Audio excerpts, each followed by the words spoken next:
Hello, എന്തൊക്കെയുണ്ട് വിശേഷം? ടീച്ചർമാരെ പറ്റി പറയാനാണെങ്കിൽ നമുക്ക് 100 നാളാണ് അല്ലേ. നമ്മള് എല്ലാ ടീച്ചർമാരും നല്ലവരാണെന്ന് വിചാരിച്ചിരുന്നത്. എന്നാൽ കോഴിക്കോട് കൂരാച്ചുണ്ടിൽ നിന്നും കണ്ടെത്തിയിട്ടുള്ള മയക്കുമരുന്ന് മാഫിയയുടെ ഈ 2 പ്രധാന അംഗങ്ങൾ ഇവരൊരു ടീച്ചറാണെന്നുള്ളത് നമ്മളെ എത്രത്തോളം വേദനിപ്പിക്കുന്നുണ്ടായിരിക്കും. ഇവരെല്ലാ ടീച്ചർമാർക്കും നാണക്കേടും മാനക്കേടും വരുത്തുകയാണ്. സർക്കാരിന്റെ ശമ്പളം വാങ്ങിയിട്ട് സർക്കാരിനെതിരെ പ്രവർത്തിക്കുന്നു. ഇവരുടെയൊക്കെ തൊലിക്കട്ടിയും ഇതൊക്കെ നമ്മൾ സമ്മതിച്ച് കൊടുക്കുക തന്നെ വേണം. അല്ല പിന്നെ നിങ്ങളൊന്ന് ആലോചിച്ച് നോക്കി, കേരളത്തിലെ മാഫിയ സംഘങ്ങൾ എത്രത്തോളം കേരളത്തിൽ വേരുറപ്പിച്ചിട്ടുണ്ടെന്ന്. ഒരു വല എറിഞ്ഞിട്ട് അവർ ടീച്ചർമാരെ പിടിക്കുന്നുണ്ടെങ്കിൽ നമ്മളുടെ കുട്ടികളെയൊക്കെ പിടിക്കാൻ അവർക്ക് എത്ര ടൈം വേണം? അവർക്ക് എന്തുണ്ട് ബുദ്ധിമുട്ട്? എന്തായാലും രമേശ് ചെന്നിത്തല സാറിനും തൂഫാൻക്കും ഒരു ബിഗ് സല്യൂട്ട് എന്റെ വക ഞാൻ നേരുന്നു. പൊളിച്ച് ഈ കേരളത്തിലെ മാഫിയെ മൊത്തം തുടച്ചു നീക്കണം.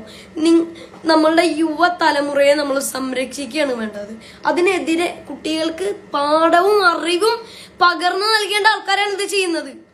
നിങ്ങളൊന്ന് ആലോചിച്ച് നോക്കിയേ, മൊത്തം ടീച്ചർമാരല്ലേ ഇപ്പൊ ആളുകൾ പറയുക. ഇവർ 2 ആൾക്കാർ കാരണം പതഞ്ഞ ഗ്ലാസുകൾ നീട്ടി ചതിയുടെ വിരുന്നൊരുക്കുകയാണെങ്കിലും എല്ലാ സ്ഥലത്തും ഉണ്ടാവും വിരുന്ന്. അവിടെ ഉണ്ടാവും ഇവൻ, ഈ MDMA ലഹരി. ഇവനെ നിങ്ങൾ എന്തായാലും സൂക്ഷിച്ചേ പറ്റുള്ളൂ. ഇത് നുണഞ്ഞിടാം, പുകയായി വലിക്കാം, സിറിഞ്ചിലൂടെ അകത്താക്കാം. എന്താണത്? പുകയായി വലിക്കാന്, നുണഞ്ഞിടാന്, സിറിഞ്ചിലൂടെ അകത്താക്കാന്, ഇങ്ങനൊക്കെ ഉണ്ട് എന്നാണ് പറയണത്.